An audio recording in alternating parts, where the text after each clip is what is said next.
So I wanted to contribute myself. I was writing down and putting all the categories together. I ain't got no money, I ain't got no job blues, I ain't got no woman blues. Then I said, wait a minute. See, I don't want to waste no categories. I ain't got no money blues, I ain't got no job blues, I ain't got no woman blues. Hell, them the same thing. Because if I could get me a job, I could make me some money, I could call me a lady. I'd be doing a whole bunch better. So I put them all in the same category. But I wrote other pieces of blues information.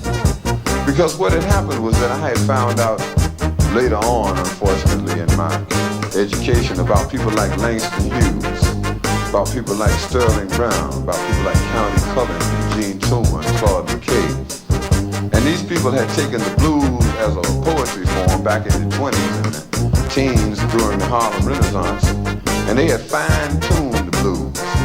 They had sanded it down so that it became a remarkable sort of an art form. But what happened is that in many instances we didn't learn about that. We learned about the kind of poetry that nobody could understand. Like on 17th Street, 9th Avenue, when I was a teenager, man, we didn't want to hear nothing about poetry. Somebody say something about poetry, we say, oh yeah, where's he at? Name on him. Because we was into shooting the jumper. That was damn near all.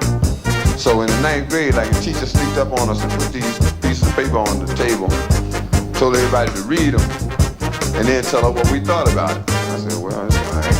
I'll try it. I looked at the poem said, what now outside the wall I see, a shadow of an image of me.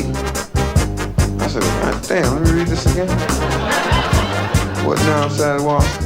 In the back of the room, somebody said, hey, this must be deep. Because you know, like, this must be deep is like a drape that we throw over everything, you know, like what we must be, this must be deep means that, like, I recognize all of these words individually. But damn if I can get anything out of the order in which they currently appear. This must be deep. I mean, because you figure must be deep is in this book. You say, well, why the hell would they put it in this book if it didn't mean nothing? Because ordinarily you read that don't mean nothing. You say, hey, this must be nonsense. But you don't want to say that with the teacher standing right next to you. Why you give me this, you know? So you say, hey, this must be deep. And what happens is that when a lot of folks get ready to write poetry, that's what they decide they're going to be deep. They decide they're going to be poetic. So they come up to me, people come up to me sometimes and say, hey, read my poem. I read it. Putting outside the wall, I see. And the only thing I can say to them is, hey, this must be deep.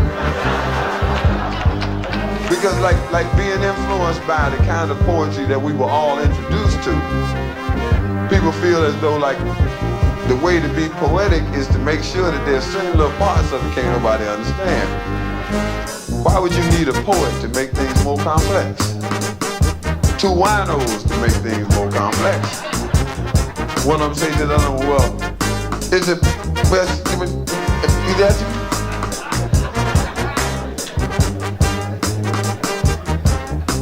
and the other one look at him right serious and say, yeah. And they communicated. You see, if communication is what it's all about. As far as most people sitting around watching, this could have been two poets talking to one another. They didn't have a clue. So the idea became not only to use ideas that were familiar to people in the community, but to use the language that everybody could understand.